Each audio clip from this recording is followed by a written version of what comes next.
Hello and welcome to the Team VVV podcast for all your weekly racing game rambles.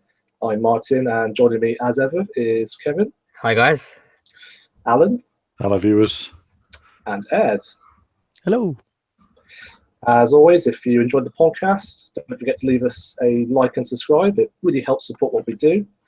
And this week we are giving away some Carmageddon t-shirts and some F1 swag. So do check that out on the website for more details. Lovely, jubbly. Yeah, you can't tell Alan's a F1 fanboy at all. It's all this stuff we've got. So yeah, if you like your F1, you'll be very pleased with that. So yeah, what was I going to say? You put me off now. I put you off entirely. It's just those lovely Carmageddon t-shirts. And lots of winners will be loving those. Yeah. Yes. You'll definitely stand out in the crowd if you wear one of those Carmageddon Absolutely. t-shirts. Absolutely. That's all I'll say. Anyway, we're going to start this podcast with Codemasters. All I'm going to say is get your sick bags at the ready. Because Dirt Rally is getting PlayStation VR support this week. As if it could get any more intense. You know, one of the most intense racing games released this generation. I can't imagine it translating that well to VR, but either way, it's coming this Friday for $9.99. No, it's not a free update like Trackmania, sadly. First off, has anyone actually played a rally game in VR before? No, I don't think so. No, it's been mainly... mainly track-based stuff for me. It's bound to be quite intense. We'll say that. So yeah, it's going to be a case of like, right 5 into left hairpin. Yeah. Don't be sick, be brave. You know. Yeah. Well, exactly. I mean, you're going to need to be looking where you're supposed to be looking in the direction of travel. If you're not, I think you might get a bit disoriented, and it'll affect you somewhat. Yeah, I mean, circuit racing, you look naturally to the apex, so VR makes you a better driver.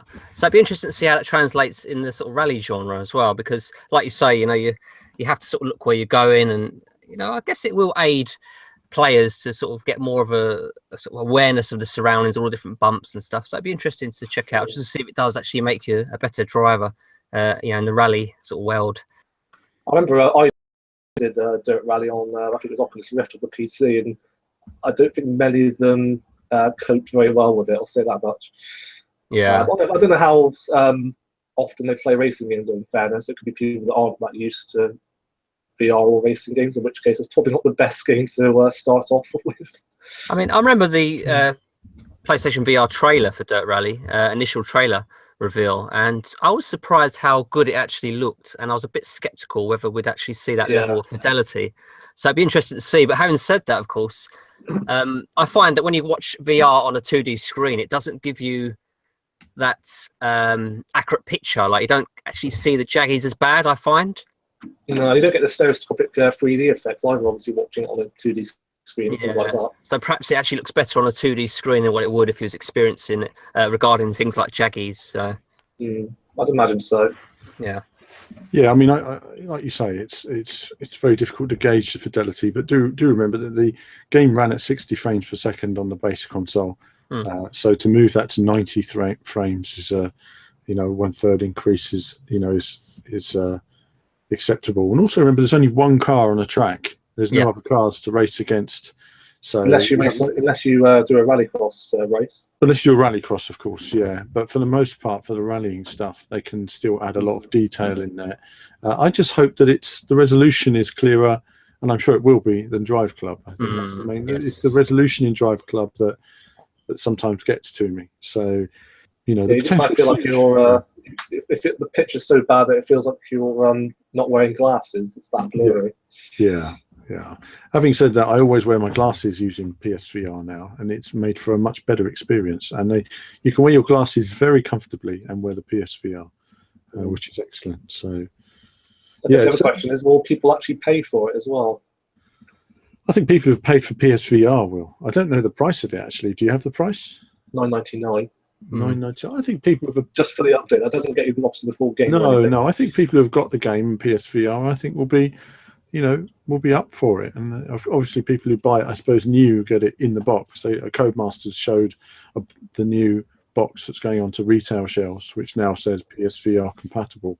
So, you know, they're the ones who are best off. You know, $9.99. There's a part of me that liked the way Trackmania Turbo VR gave it as a free update. Yeah. I can't help but feel that a free update would have been better for the gaming public, especially given how limited the actual contents of the game are in the first place. And don't forget, too, in Trackmania, you actually had new content as well as part of the VR update. Yeah, so I think in terms of pricing, I can't help but feel that without any additional content, it probably should have been free. And I think to support the gamers who have gone out and bought their game, I think would have been nice.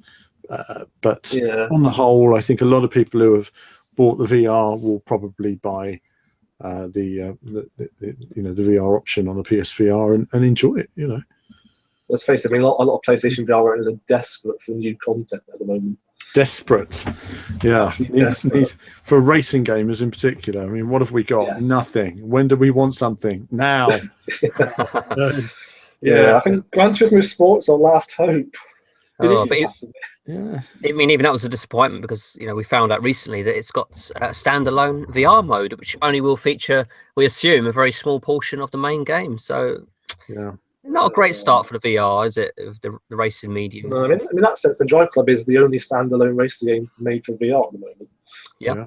I mean, you know, we talk about the price, $9.99. I mean, that might not even cover their costs. So, you know, we've read stories of VR not being profitable. So I can understand the price tag. You know, I guess it's just a sort of necessary evil sort of early on in the life of the VR. Well, yeah, we don't know the situation with Codemasters and what it took to actually get this released. I think for some people it might still be an impulse buy at that price, and it's not extortionate by any means. No, I mean, because people were so starved of content for Dirt Rally, I think people will be more than happy to spend £10 because they're just desperate for content for Dirt Rally.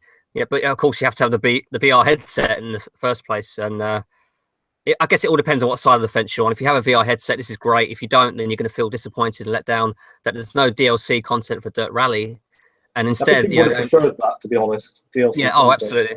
Yeah. I think there was a sense of when they announced the VR update, it was a bit anticlimactic. Yeah, like I said, it's just months and months. Something's coming. Something is coming. Don't worry. I mean, it's fantastic if you have the VR headset. I mean, it's brilliant. But if you don't, it's totally anticlimactic. Yeah, it should, if nothing else, at least bring a whole new experience to Dirt Rally. Yeah. So that's coming out on Friday then. We'll try to cover it if we can, obviously. But moving on. I think it's time to talk about Alan's favourite subject. What is it? Frame rate. Frame rate. Hey. That's the one. Exactly. So do feel free to skip on about half an hour later into the podcast. It won't be that long. My rant of the day. Yeah. He does like a bit of frame rate. I love a bit of frame rate. Smooth goodness. Buttery smooth. Buttery smooth. So we've never been big fans of the PlayStation 4 Pro. Let's face it. Unless you own a 4K TV, it just never really seems like a worthwhile investment. However, a recent update has added a new boost mode. I love how they call it boost mode, which improves the frame rate of existing games, providing they haven't been patched already with the Pro enhancement update. And the best part is Sony didn't tell anyone about it. They just released this update and they didn't even mention the boost mode, because to me that is potentially a system seller if you don't have a 4K television, because it does provide a real benefit. And if you go on the website, Digital Foundry actually did some testing on some racing titles such as Project Cars, Assetto Corsa, and F1 2016. And in some cases, it was actually a night and day difference. For example, Assetto Corsa now runs at a locked 60 frames per second. How do you like that, Alan? I think it's certainly improved. We found a use for the PS4, haven't we, to improve frame rates. I think that's all good. I think, and it's, like Assetto Corsa is now locked at 60 frames. F1 2016 locked at 60 frames.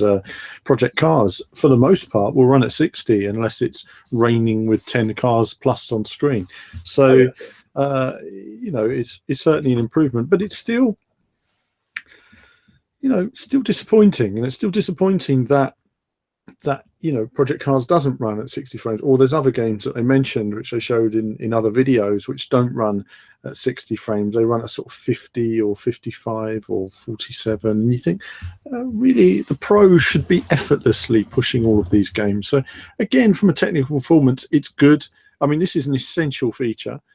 If you don't own a PS4, then obviously you buy a Pro. You won't buy the base model.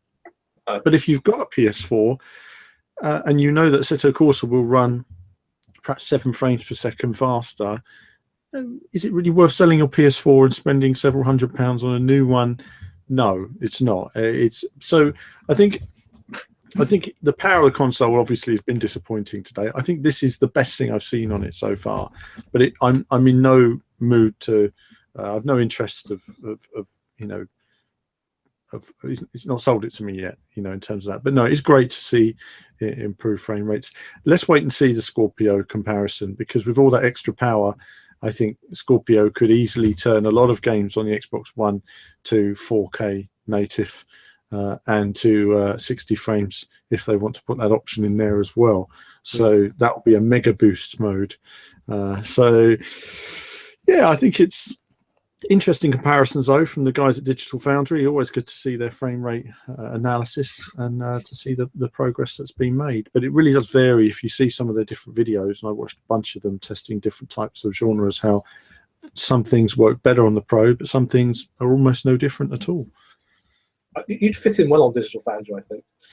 I probably would, because I love a bit of frame rate. And I had a good old chat with Richard Ledbetter a while ago at an event, and we got deep into the whole frame rate business. We're both loving our solid 60 frames per second. Many people talk for hours on end about frame rate. We could just talk about the detail. But it's no, it's something which, as I say, because we had 60 frames per second games, you know, 22 years ago, you know, 23 years ago now, with Daytona USA, you know, and all stuff like that in the arcade and Virtua Fighter. So we've always known that the solid 60 frames makes things look more polished. It makes gameplay more fluid. Yeah, it makes and the control response better as well. Much better. It does everything better. And so developers would rather add reflective windows and a puddle shine rather than, you know, 60 frames per second sometimes. I mean, what they sacrifice frame rate for is quite frivolous in the scheme of things. Gameplay is king. So, but it's a step in the right direction. So the frame rate fanatic still isn't quite convinced. No. Well, I'm sort of convinced. It's the best thing I've seen on the Pro yet, you know. But it's but you know, when they do the Blu-ray 4K update, then I'll be more. There's more of a reason to buy it. Put it that way. Yeah, exactly. I'm interested to see if it affects any Milestone games as well. Well, it does actually. There's one Milestone game. What is it? It's and I will look Ride out. 2. Ride 2. That's it. Runs at 4K. Actually, really? It runs at 4K, 30 frames per second. So it does. Has it had a PS4 Pro patch in that case? I don't know, but I know it runs at that. So that's from the developer. So I think if it runs at 4K, that usually means it has a yes. The assumption is yes, it has a 4 patch. But what's interesting is that DiRT 4 doesn't. It's not going to have a patch for PS4 Pro when it launches, and that's no, it's not immediately. That's unusual. It's quite unusual, because I thought that all PS4 titles were supposed to have that now. I thought that as of when they mentioned their announcement last year, they said all titles will support the Pro, and I thought that we were supposed to have seen that. There you go. I mean, we'll wait and see. I mean, I think E3 this year we're going to see a lot more development. I mean, in terms of the Pro and stuff like that. It's a shame it can't make Drive Club 60 frames per second. Well, that would simply urge me to. Yeah, absolutely. If Drive Club was running at 60 frames, would be amazing. And to see quality like that running, and that's what I'm talking about. You know, the PS4 Pro can't do much more than a PS4. And some people have even said that the gameplay experience is better than on base PS4 than it is on the Pro for whatever reason. So, I don't know. It's people have owned it, so it's disappointing. Get one when it goes down in price. Yeah, pretty much. Mm. Even so, I think being able to run Assetto Corsa at a solid frame, 60 frames per second, is a good step in the right direction. And especially you're playing it as it should have been when it first released on console last year. That's it. Yeah, absolutely. Really. Yeah. That's enough about frame rates, I think, for now. Our viewers have probably gone elsewhere by now. Well, it was only 7 minutes. That's pretty good for Alan, I think. Absolutely. 7 minutes unedited. Unedited goodness that you all need to know. The importance of frame rate. Yes. Absolutely. Oh, absolutely. Yeah, the game that's had the most improvement really from the boost mode was really Assetto Corsa. Speaking of which, of course, we've all been waiting for it. The Porsche Pack Volume 3 is finally out on PS4 and Xbox One. It's here. Hey. As long as you've been waiting long enough. No. You know what this means, don't you? We don't have to talk about the Porsche Pack after today, so that's fantastic news. That is really fair. It's been a great, 6 month long conversation, that one. It's been a 6 month long conversation, I think, the Porsche Packs. Ah. Sorry for Kunos. I It think must have all been interest- right through the bill. That must have been horrible getting all that sorted. Yeah. Okay. It's like an end of a chapter now, isn't it? Let's hope they can move on. They've got extra funding now, so they can hopefully things go a bit smooth in the future.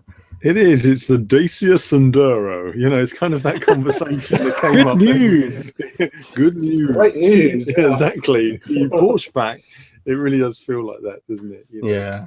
It's that thing that we've been talking about every week for 6 months. Like some more news this week. Yeah. Of course, in typical fashion, though, while PS4 and Xbox One players can now enjoy the Porsche Pack Volume 3, PC players already have new content with the release of the Audi Sport Quattro S1E2 and an interesting new fictional track set in the Scottish Highlands, and it's all free as well. So Ed, I believe you've been playing the new Scottish track. How is it? Well, I managed to have a quick go once I got home from work today.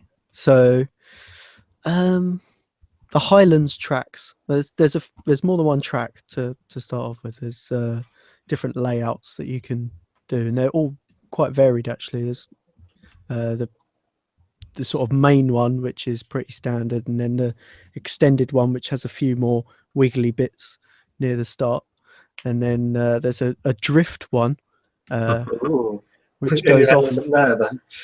Well, I'll talk about that a bit more in a second. That goes off in a different direction at one point, and then there's a short one, which is actually my favourite out of all of them. And yeah, well, the main highlight I'd say of these tracks is they're a bit boring, maybe a little bit. Oh, really? Yeah, there's very long corners, lots of big open straight with not a lot of scenery going on. Although it's quite, I know it's probably quite typical of Scotland. I've only been up there once, but from what I saw when I went up there, you do get these sort of long roads that sort of just undulate a bit, and then there's just like fields and mountains that you can see.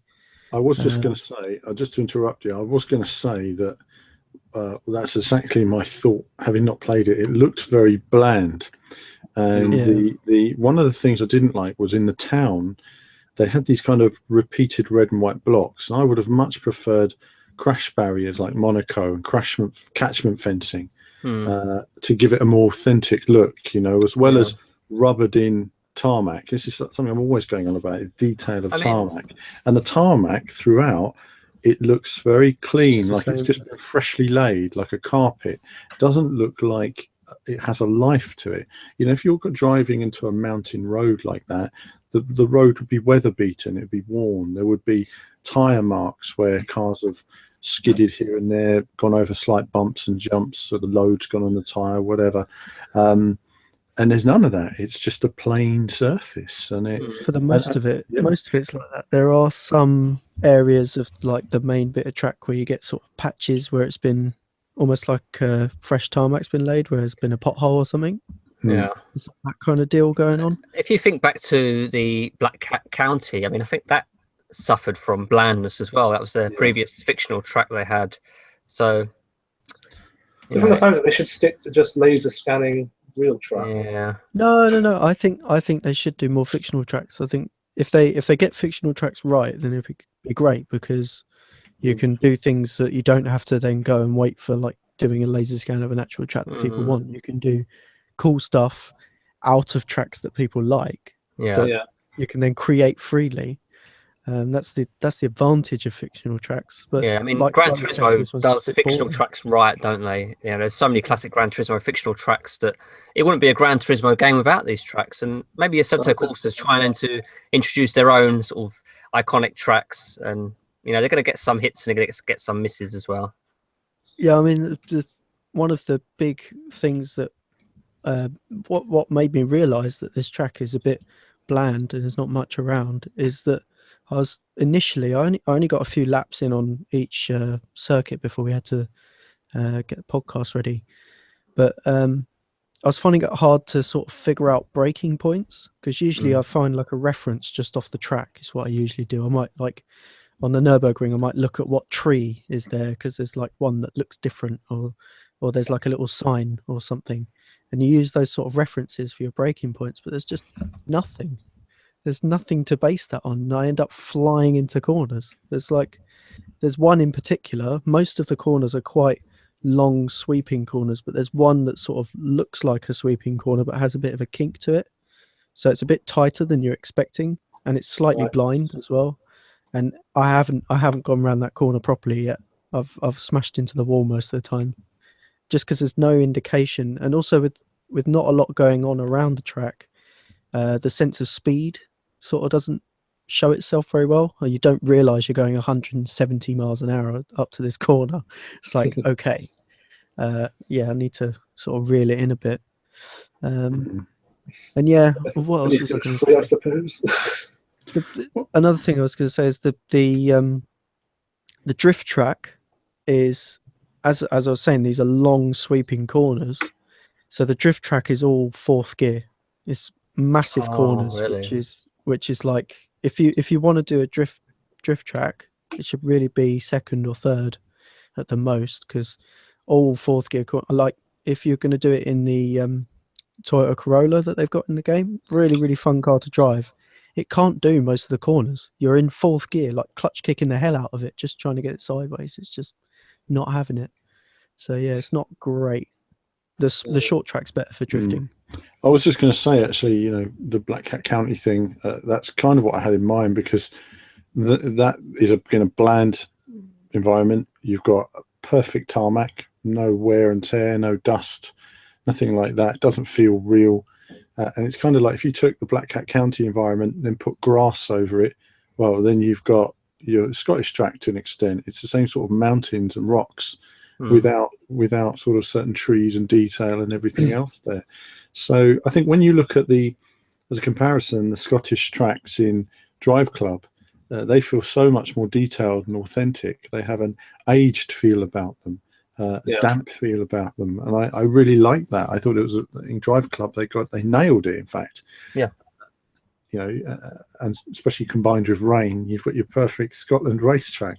So I think, I think what I've seen, it just looked like a track with no life and not enough detail. Like I was saying, with the crash barriers and catchment fencing, you know, you've got to feel like you're part of an environment when you're racing. It's got to feel gritty and real.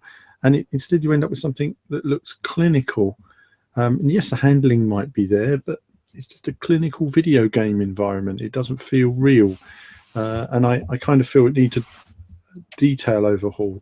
So it doesn't necessarily bode well for the design of their fictional tracks. And I don't know why they can't seem to apply the same detail to their fictional tracks that they apply to the real circuits. In many ways, you'd think it would be easier to apply detail.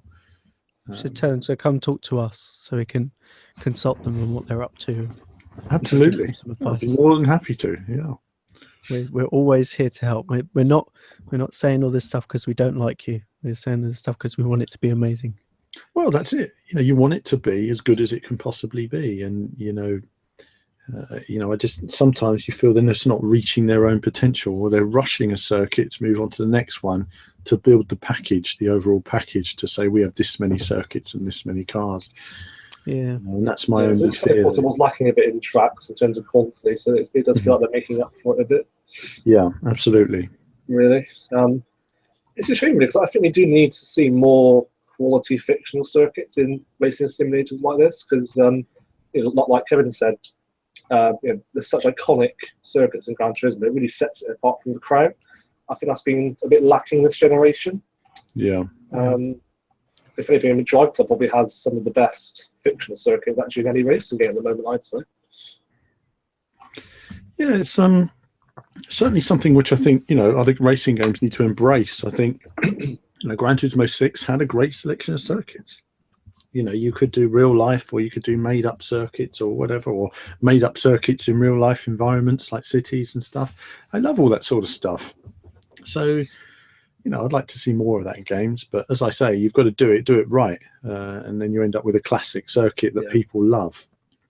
You need to after a while, we start to see the same circuits repeating over and over again in racing games. So it's nice to see something fresh from time to time. Exactly. Yeah, you have like I still play on Gran Turismo. I still play Trial Mountain or High Speed Ring.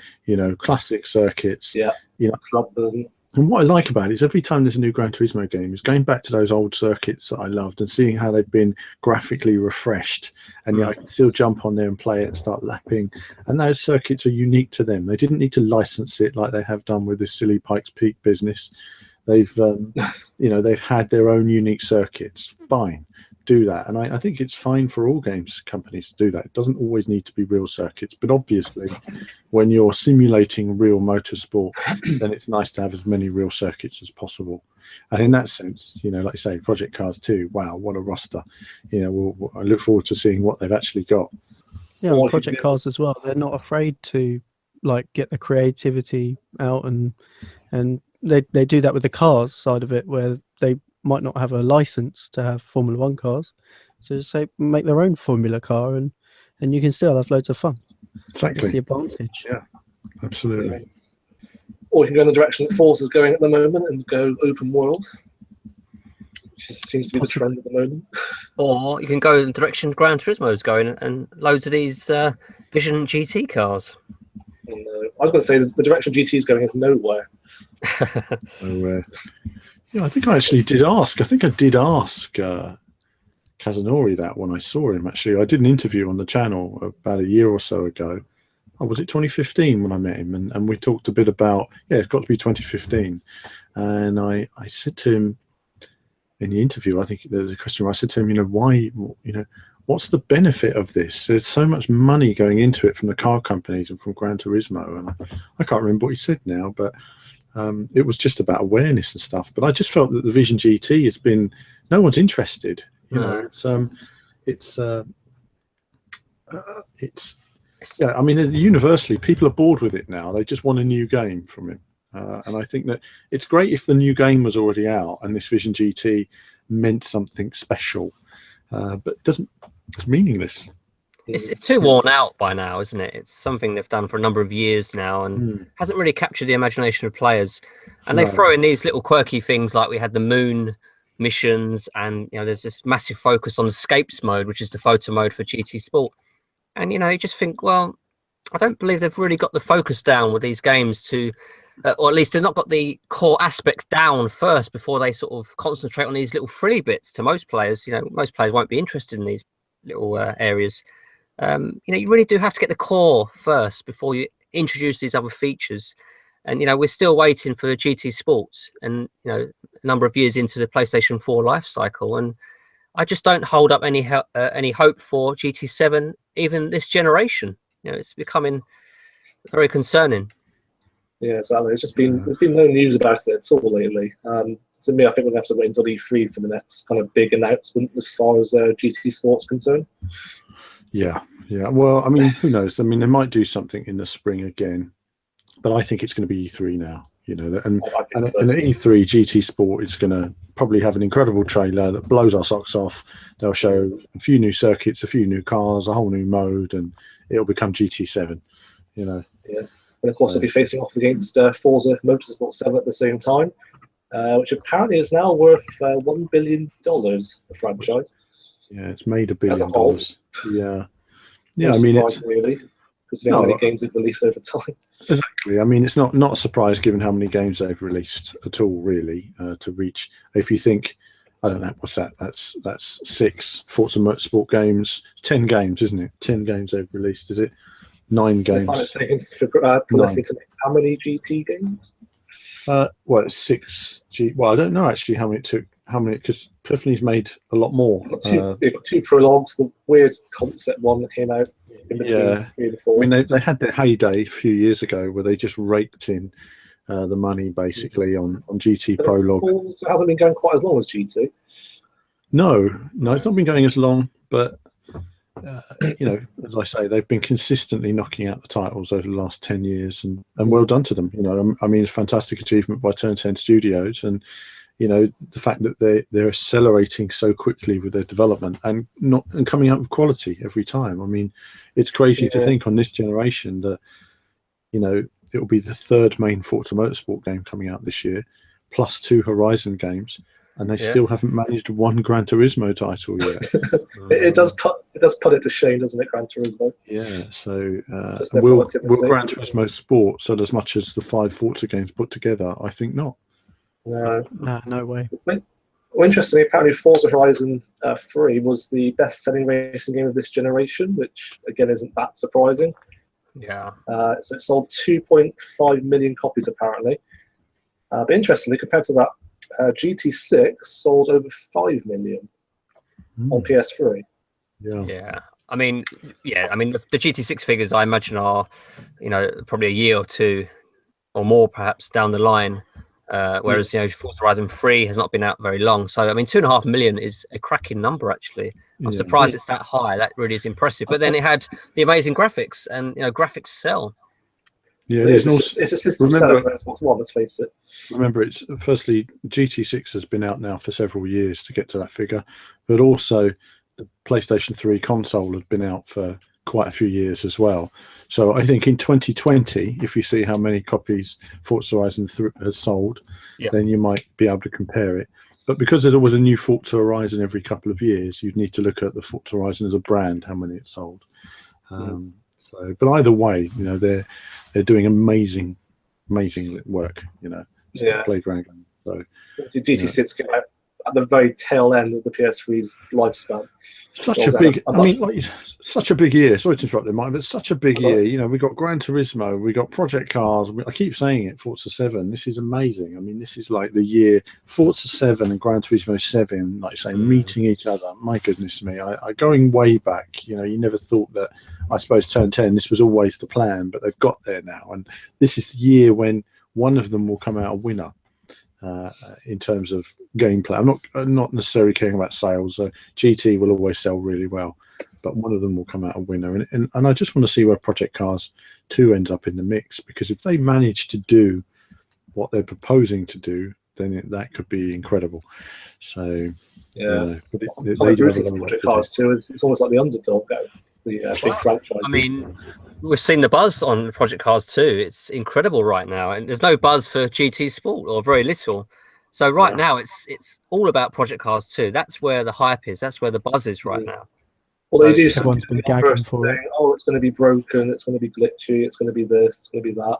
Yeah. Apart from that, generally the hype. I think once people actually sit down and watch the trailer, their mind is blown. Yeah. Well, I mean, that's what I mean. It's going to be E3 trailers are going to be off the charts, these racing games. Oh, yes, that's going to be an eventful E3. They're all going to be amazing, and we're going to be like, oh my God, look at this game. Oh my God, look at that game. Brilliant. I love it. I'm going to be so enthusiastic about it. I'm so looking forward to it. It's going to be brilliant. I kind of miss that buzz for a new video game. It's not been that frequent lately. It's not on this fault. It's taken the transition period to the PS4 and Xbox One has been relatively slow. And I suppose for me, Forza Horizon, though it's technically a marvel, it didn't grab me in quite the same way. I suppose because for me, from a gameplay point of view, I've always found it relatively shallow. But I think these games this year are proper motorsport racing games. All of them are proper motorsport. Completely different market, I think, isn't it? Completely different market, and I think that it's what appeals to me. I love sort of track racing, and like you say, with the technology improving, wow, this is the sort of stuff that we would dream of, 20 odd years ago. I mean, look at Outrun on the Mega Drive I was playing a few weeks ago. That was the best racing game out there, so you can see how far we've come. Absolutely crazy now that we'll have tracks that calculate water consumption stuff, you know. And I really didn't think we'd see that sort of technology this generation. No. I mean, I was thinking about the calculations involved in it and how it's going to work. I don't know how they're managing that with the cars on track. I mean, it's a remarkable amount of information. So, I mean, there's a part of me that says, are they overstretching themselves? You know, there is so much testing to do to test all the different weather conditions, all the car classes, all the AI, all eventualities on each circuit. It just makes me wonder how they're going to do it all in time. But, you know, they feel they're up to it. So let's see. I mean, they've got 6 months to really make some progress. And I guess then we'll see if it's going to be released, when it's going to be released this year, if at all this year. Meanwhile, we're still waiting to see what Milestone has in store for us as well later this year. There's particularly more racing IPs at the moment. They're going to be releasing, announcing a new IP at GTC this year in San Francisco, which is interesting because that's the first time they've ever held an event in America, I believe. So we know absolutely nothing about this new title, but that says to me it's going to have a very American theme, possibly. Could it be a new rally game rivaling, I don't know, Dirt 4, maybe? I don't know, we shall see. Wait and see. I mean, just can't tell from Milestone. I mean, it might be something new entirely, you know, but with Ride 2 coming out now, perhaps MXGP always has the potential for a bigger US market. Though of course they have their own motocross championship in America, don't they? So MXGP isn't as big there. But there does seem to be a lot of demand for their titles in America. We're always asked when's it coming out in America, whenever we announce a new game by them. Exactly. It does take a long time to release titles there. But to me, it says that they're going to be making a bigger investment, I think, for that market. Because they've got is it Square Enix as a US publisher now? Yeah, I believe that's right. Yeah. It's interesting. I mean, years ago, they released a WRC game and it just wouldn't ever come out in America. No. Well, in many respects, there just wasn't enough market for the cost of releasing it there. But, you know, we don't know what's involved in releasing a game there. No, and we don't know what risk is involved. And you might just say, well, you know, we've done okay in Europe. We've made our money back. Why risk everything by releasing it in America? You know, and I think some publishers have been burned bad, you know, and gone under. So when they've got it wrong. So admittedly, I don't understand it as much today because you can do a digital release and there's no stock. So in theory, what's the big deal? You know, you release it, no stock to worry about. But I don't know. Yeah, I think I'll be very surprised if it's not a car game because obviously they're releasing it, which should be free this year, and also it should be a car game. It's got to be a car game. It's got to be a car game. We had Sebastian Loeb Rally last year. I mean, that team's been doing something. If they're not making Sebastian Loeb Rally 2, which had great tech for the stages and everything, then they've got to be working on something rally. That's the thinking. So knowing Milestone, like you say, Dirt's out. Let's just see another rally game up against that. I'm just wondering if it will veer into a more kind of arcade direction because they haven't really done anything like that in a while, not since WRC Parasite, which we mentioned last week.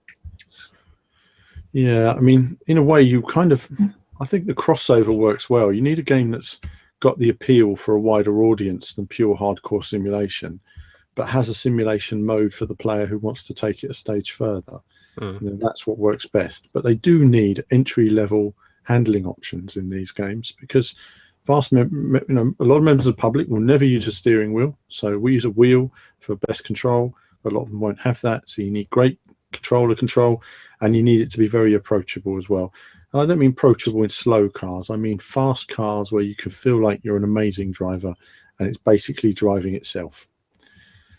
Yeah, whereas Milestone predominantly make simulation games at the moment. That is kind of what they're renowned for at the moment. So it'll be interesting to see if they do experiment a bit with their new games. I hope they do, because we're always saying that team does have so much potential. They never quite realise it.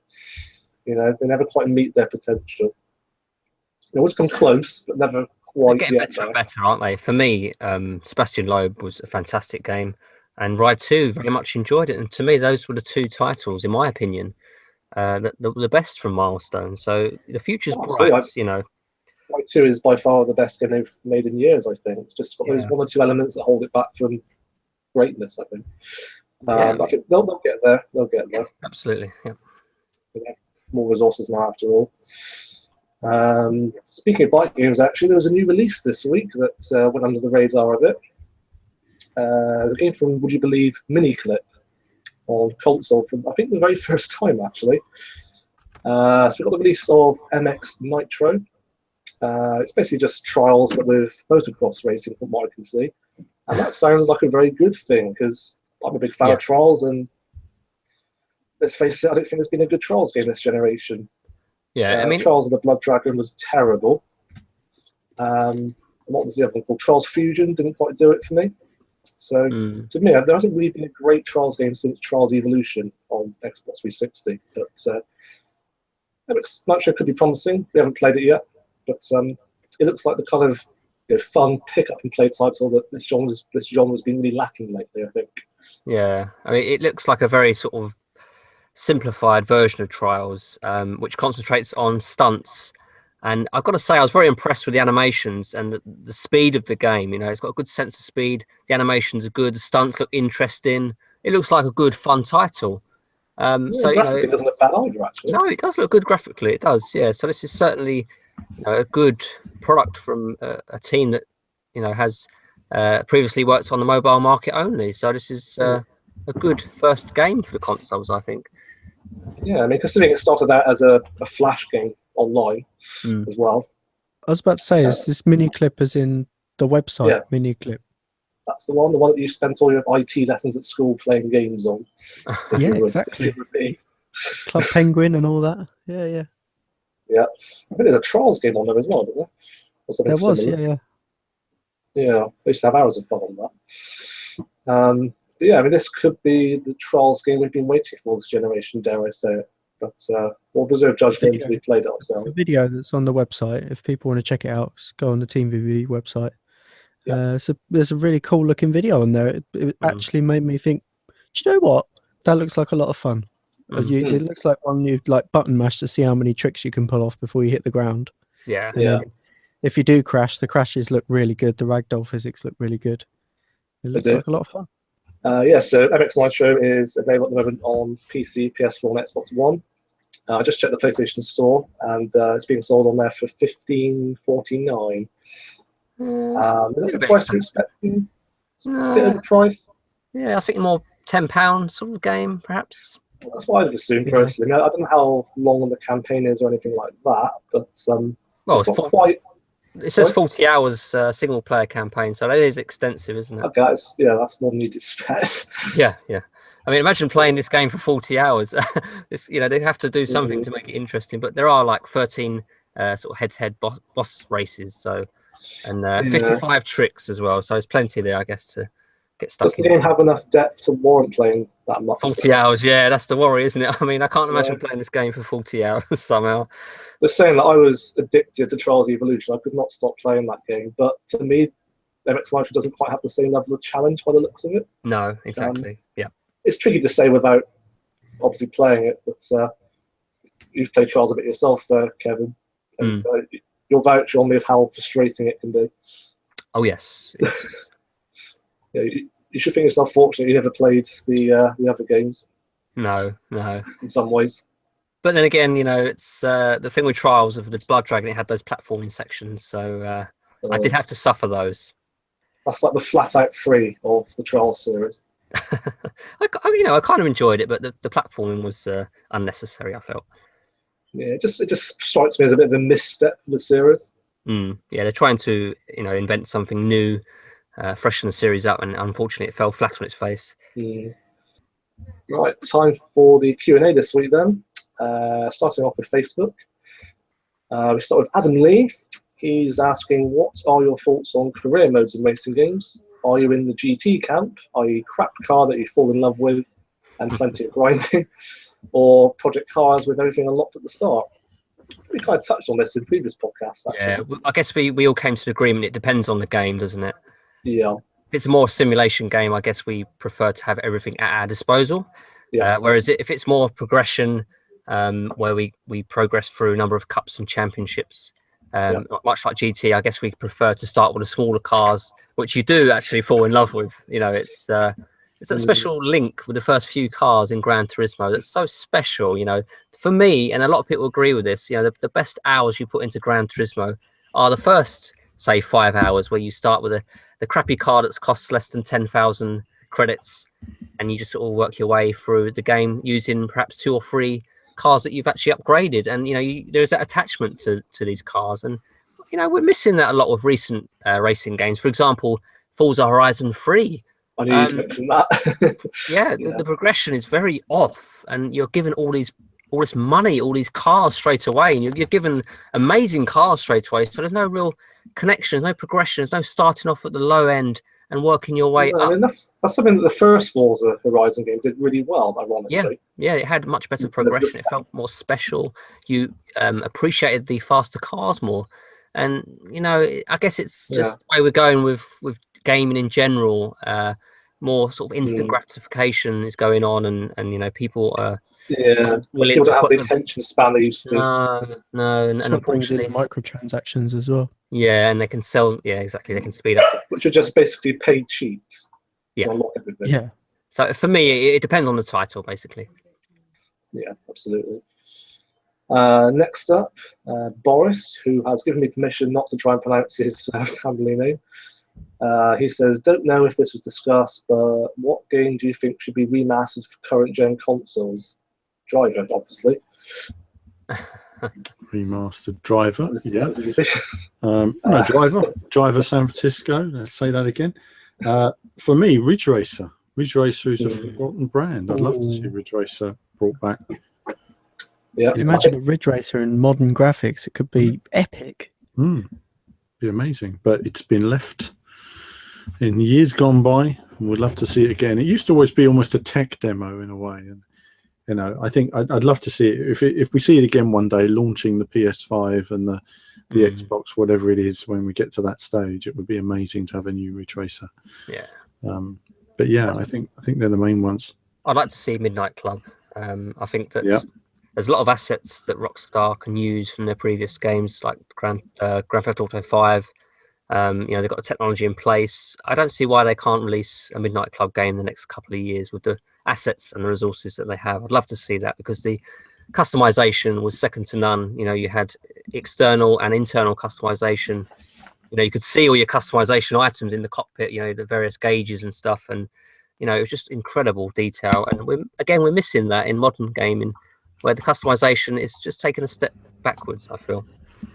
If they can bring that back and not make it as epically grindy as what was it, Los Angeles was. Yeah, it was pretty grindy. Yeah, that would be good. I think too, really, GT6 needs a remaster. It's probably too late now, but if they released one a couple of years ago for PS4, everybody said that at the time. Why didn't they just release an HD version at the time of GT6 on PS4? Everyone would have been happy right now. They'd have sold an extra few million copies, and Kaz could have more time to make his new game. I do not understand why they didn't do that. Very bizarre. Very strange. Next question. Ian McNally says, if you guys had a chance to make a racing or driver game, what type of game would it be? I.e. rally, motorsport, or street racing, etc.? Well, for me, it would be, I've already been thinking about that, and I think for me, I've always wanted to make a new Ridge Racer game. I'm a massive fan of Ridge Racer, massive fan, and its impact on the racing world was huge to this day. You know, you might not see Gran Turismo and stuff like that if it wasn't for Ridge Racer, because that was the game that inspired everyone. And remember that the game in the arcade had a 6-speed gearbox and was much more sort of simulation-esque in a way. It was still an arcade game. It wasn't as crazy as the home port, which really was, you know, a lot more slidey. They got more arcadey as they went on, you know, with nitros and boosts and stuff like that. And I don't like the direction Ridge Racer went in between the first one and the final one, but I would love to make a very pure Ridge Racer experience. And I think if any game got it absolutely right for me, it was Ridge Racer 5. That was the closest. So I suppose I would take after the Ridge Racer 5 experience. Yeah, Ridge Racer 5 was my second ever racing game. A great game. It was a great early game. days. I think I would take the I would make an open world game like The Driver, but with the car damage of Wreckfest and the environmental destruction of Split Second. That would be the game. That'd be an epic game.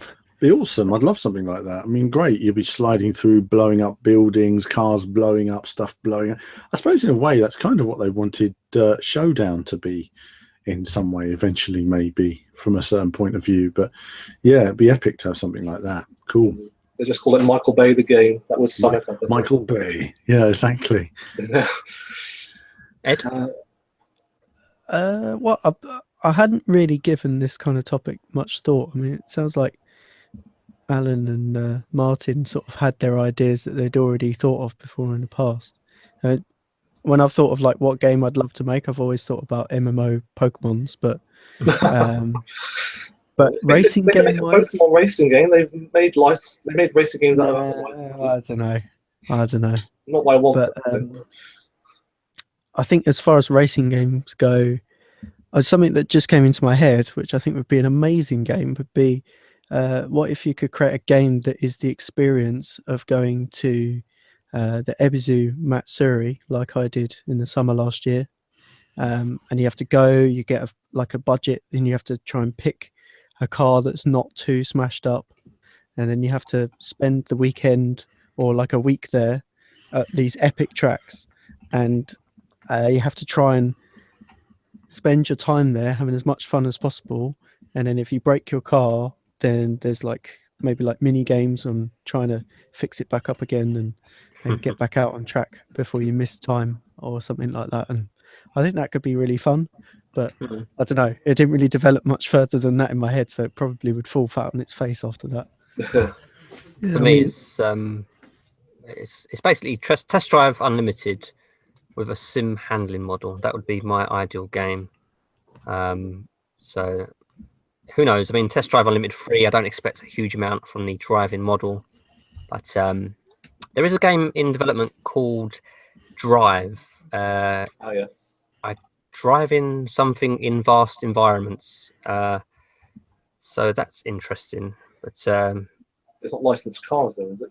No, it's not. Yeah. But it doesn't really need to be. If it's all about the driving, you don't really need licensed cars to enjoy the driving aspect of the game. And no, that's true. It is fans of Test Drive Unlimited that have come together to produce that game. So I'll be looking forward to seeing what they can do there. There are, as far as I understand it, they are trying to implement some sort of sim physics. So that'd be interesting to see.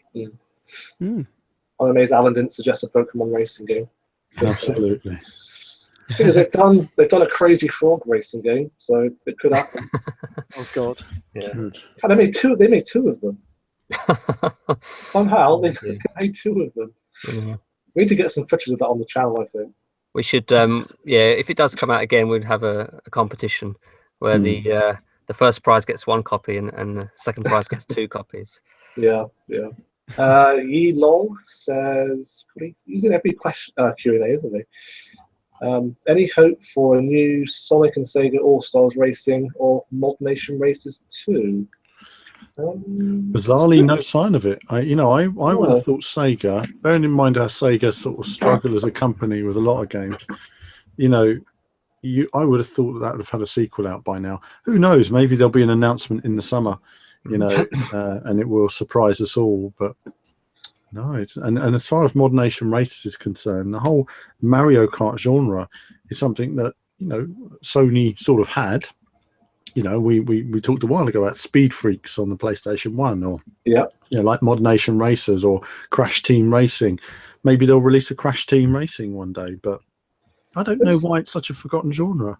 It's funny because if you go back a few years, pretty much every single game franchise had a kart racing spin-off.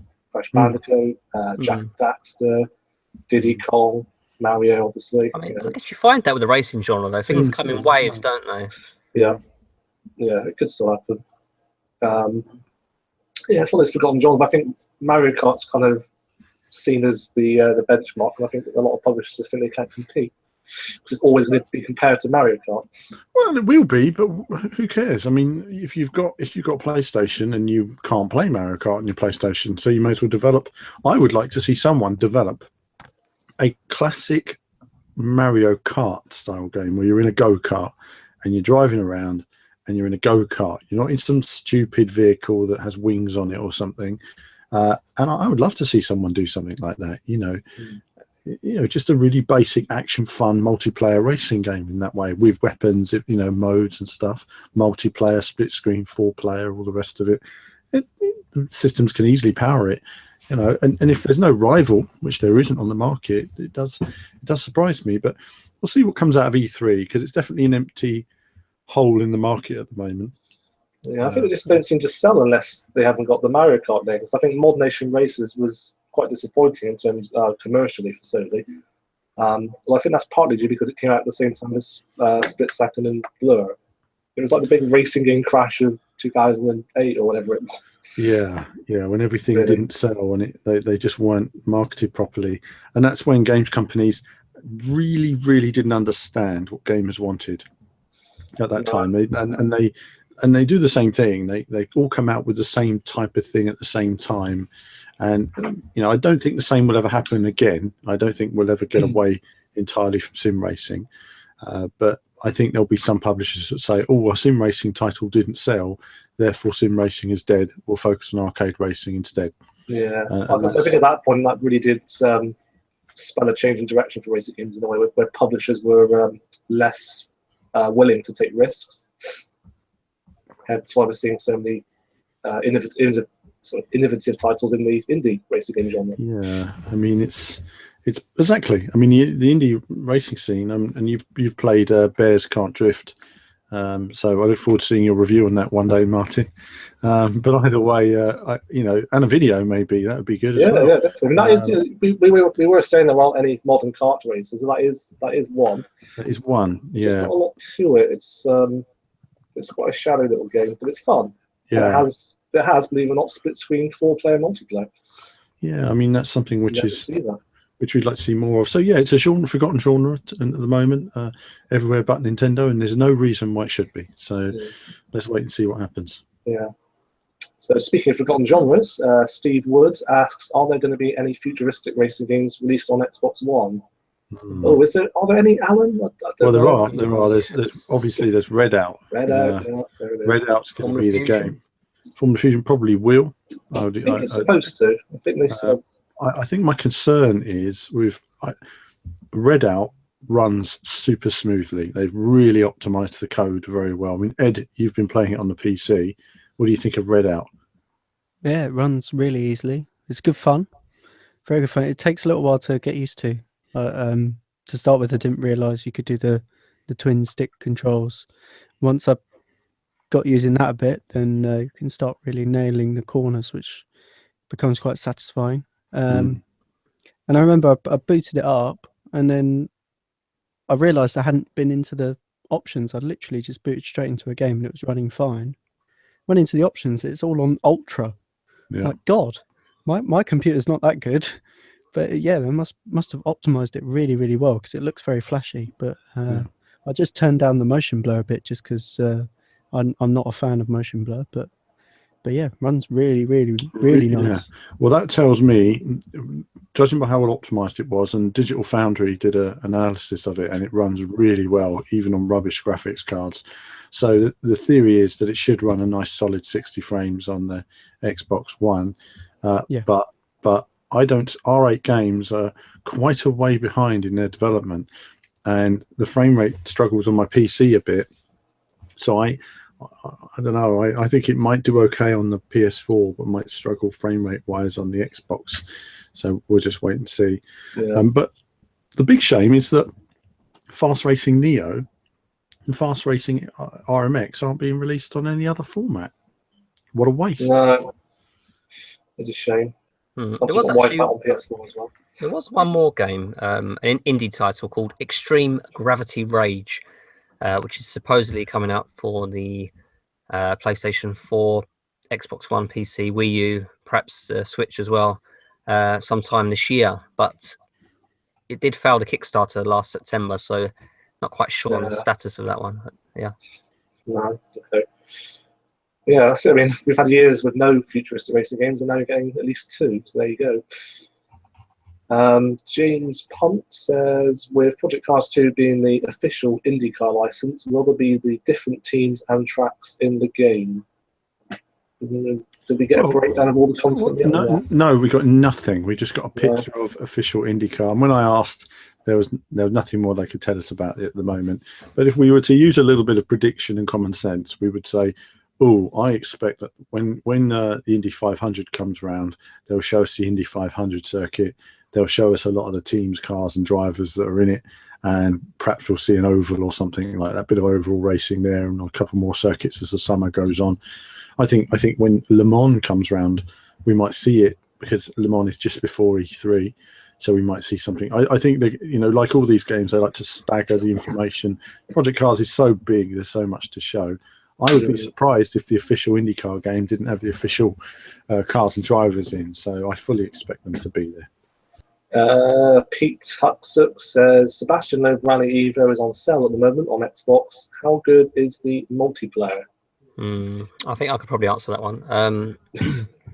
It's okay. I mean, when you're doing rally stages, you are going against live, real-time ghosts of the other players, obviously, because you can't bump into each other on the rally stage. But of course, Sebastian Loeb does have rallycross tracks, and it all depends on the players you play against, of course. But I find with a single-player experience, a lot of the rallycross stuff was sort of bumper cars, and often you'd see one of the AI cars get tilted on their side and on their back. So it is a little bit clumsy, I guess. But it all depends on what you're looking for. I would say it's not anything special, and the numbers are pretty low. So I wouldn't recommend the multiplayer really, but certainly the single player, for me, it's certainly worth a purchase, and especially if it's on sale, go and get it now. Yeah, multiplayer aside, it is a fantastic underrated game that deserves more attention. Kachane says, what is your favorite racetrack and why? And do you think VR will take over racing games? Okay, can I quickly answer that one for me? Nürburgring, because it's epically long. It took hundreds of laps to learn. It's amazing. And yes, I think VR will take over racing games, because it just gives you extra immersion, makes you a better driver. You can see the apexes, you can look where you want to go. You're more aware of your surroundings, drivers around you. It'll just make you a better sort of racecraft. And I think it's certainly will take over the racing genre. Okay, I suppose myself, favourite racetrack. It's always been Brands Hatch, the Grand Prix circuit. I think it's got a nice combination of circuits, a lot of undulation. It's just, there's something so satisfying about hooking up a lap around that circuit, and it's not changed over the years. It's still, it's still retained that old feeling to it. Also, with VR, do I think it will take over racing games? I think it will, for the most part. I mean, for me, when VR is fully in place, I won't be racing it. When we've got 4K per eye, I mean, I can't see any reason why I'd want to race a game on the screen anymore when in a car. And likewise, even if you're playing a Mario Kart style experience, it will transfer very well to VR because of the full immersion of it all. So providing the motion sickness is sorted out for the most part for a lot of people, absolutely no reason why VR shouldn't take over the racing genre. I can't really add much to that, because I think my favourite racetrack is Brands Hatch as well. But that might be because I've actually driven on it. And I think there will always be a place for traditional gaming, but racing is by far the best genre that applies itself to VR, as we're always saying. What about you, Ed? I'm a slight cop-out, but I've always had three particular tracks that I love. First is the Nürburgring, for similar reasons to Kevin. It's obviously something you've got to put a lot of time into, and it's an amazing track to drive. Laguna Seca, because I think that track is really fun to time attack, and actually like properly nail a lap time on Laguna Seca is very satisfying. And then thirdly, Ebisu Higashi is one of my favorite tracks of all time, because one, I've been there and drifted around that track in real life, so that's awesome.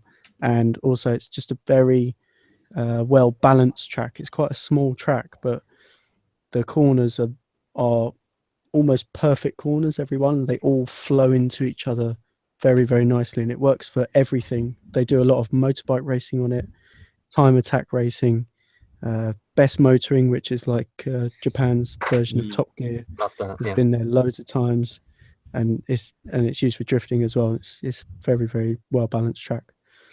And then the VR, I think we said everything really. Yeah, eventually it will take it over completely. Once it's a staple thing, there'll be no reason not to be racing in VR. Just will be the best. Well, so it enhances the racing experience and it makes you a better driver, as we said. Yeah. So next question. Aaron Gittos asks, what is the best rally game that everyday gamers have never heard of, should try? I guess in like Rally Evo. It's the most accessible. It's, in terms of underrated. What's the most accessible rally game? Or possibly, yeah. Difficult. In terms of underrated rally games, as we say, Sebastian Loeb.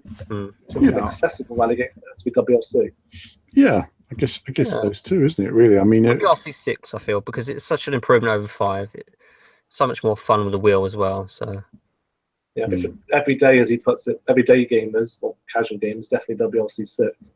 Yeah, it's much more approachable, isn't it, as a rally game goes? I mean, Dirt Rally is quite hardcore. Oh, yeah. I mean, but yeah, both Sebastian Loeb and WRC 6 have strengths and weaknesses that, like I say, a lot of people haven't played. You know, so but they always compare everything to Dirt Rally, and it's not got the same polish as Dirt Rally, but there's still a lot to enjoy in there. Absolutely, you have to look past the graphics and you know, take a game for what it is. And you know, if you get past the graphics and the little niggles here and there, you know, you can really enjoy these titles that perhaps most people, you know, give a pass on. And it's just such a shame that only one rally game will do, or only one track game will do. You know, people need to look past this one magnificent title and try other games. No, it's a bit like Top Gear in the Grand Tour. We can have 2 car shows. We can also have 2 or 3 rally games. Yeah, absolutely. Yeah. Finally, on Facebook, Jake Annette asks, "Will GTR3 be as good as GT on Project Cars 2?" Possibly, as it is a title that specialises in that one discipline. I would say at the moment on paper it's not, because yes, it might have great sim handling, but unless it has all the features with the weather, the time of day, the track system, I mean, it's going to be dated technology. It's going to be, this is really good sim handling, but it'll have no depth of the other titles. A bit like Assetto Corsa. It's basically Assetto Corsa. But from a different perspective, you know, so more racing, motorsport perspective. I mean, one thing it will have is cracking sound, because it's going to be taking elements from Race Room, and as we all know, Race Experience has amazing sound. So, that's the benchmark of. Graphically, it looks good as well. And, you know, physics is going to be good, graphics are good, sound is good. It all depends on the content now, doesn't it?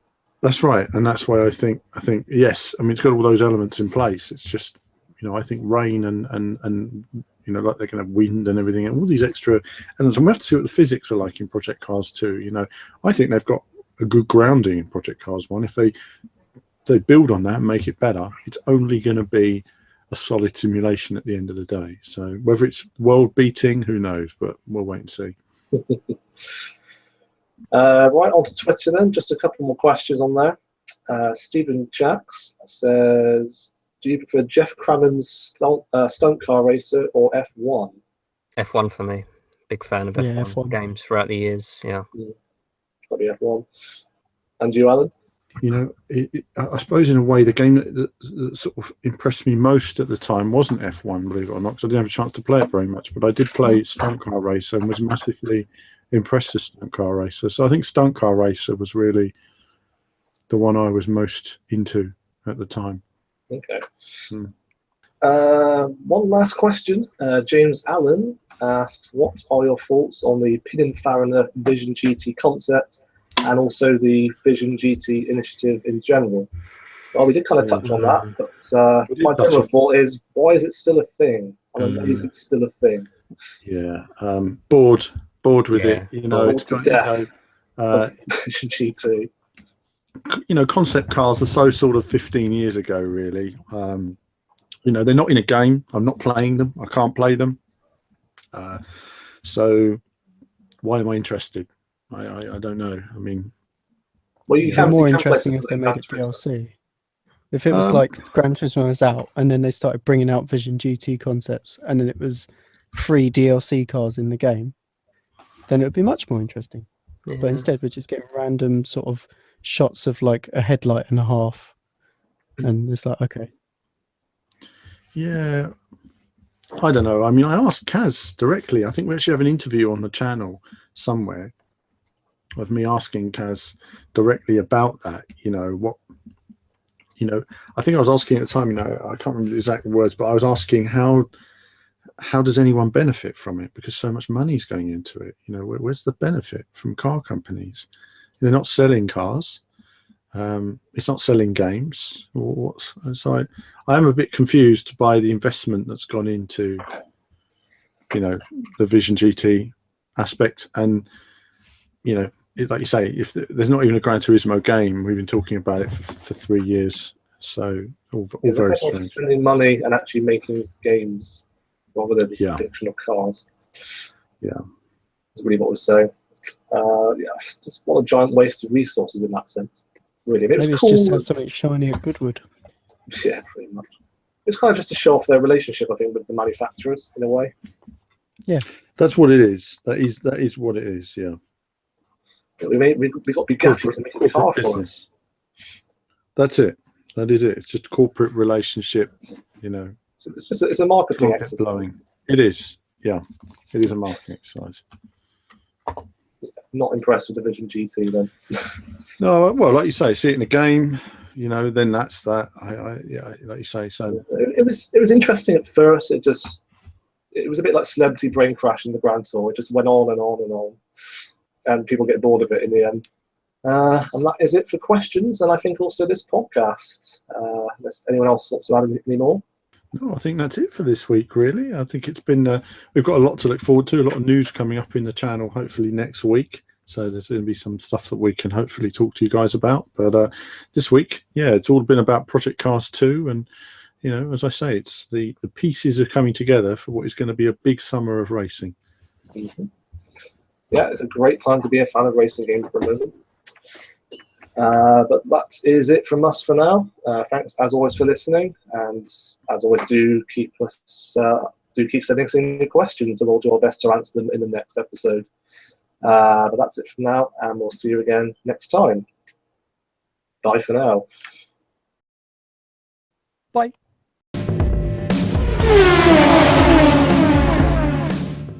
He's also asked milk first or tea first, but that's a whole nother conversation, I think. It is. Clearly tea first. It's very complex. I don't use milk, so no. Controversial right there. We just need to be straight here. If you're using a teapot, it's milk first, then the tea. Okay. If you're using a tea bag, then you whack the tea bag in the cup, then add milk. You don't put the tea bag in the milk. It's as simple as that. But in order to get the best tea, you need to put hot water in the cup before you put the tea bag in. So you put hot water in the cup, then you empty it, and then you put the tea bag in and the hot water in, and then you get the warm cup feeling, because nothing worse than a cold cup and warm tea inside it. No. That's the point. When you're using a teapot as well, you've got to warm the pot first. It steams the tea essentially before the water gets added. Very important. It's got to get that fusion right. Otherwise, you end up with very weak fusion, and then your tea's not great. So. Well, of course, you guys must know that the perfect brewing time is 4 minutes and 35 seconds, right? No, I wouldn't say that. No, I'm a fan of green tea, so for me it's 2 minutes, and that's it. Green tea, though, you just leave it in, though, don't you? Leave the bag in. I guess it depends if it's caffeinated or not. There's different takes on it. You shouldn't have asked that, Stephen. Now look, I would actually say, brewing it depends if you're using a pot. It's different to a cup. Brewing in a pot, you need to wait. Some tea bags, some tea takes longer to brew. Sometimes you might say, oh, that's been brewing and it's a bit weak. It's different with a tea bag, though. I mean, a tea bag's just a tea bag, isn't it? Can this conversation get any more British? Absolutely. Tea is an essential accompaniment of everyday life. I wouldn't be here if it wasn't. It's racing related, because you've got to have a cup of tea when you're doing your racing. I've literally drunk a giant coffee and 2 cups of tea during this podcast. So, I think what we've learned there is that Alan is our resident tea connoisseur. Absolutely, tea is an essential thing of life. So it's an essential ingredient for racing gamers. Absolutely.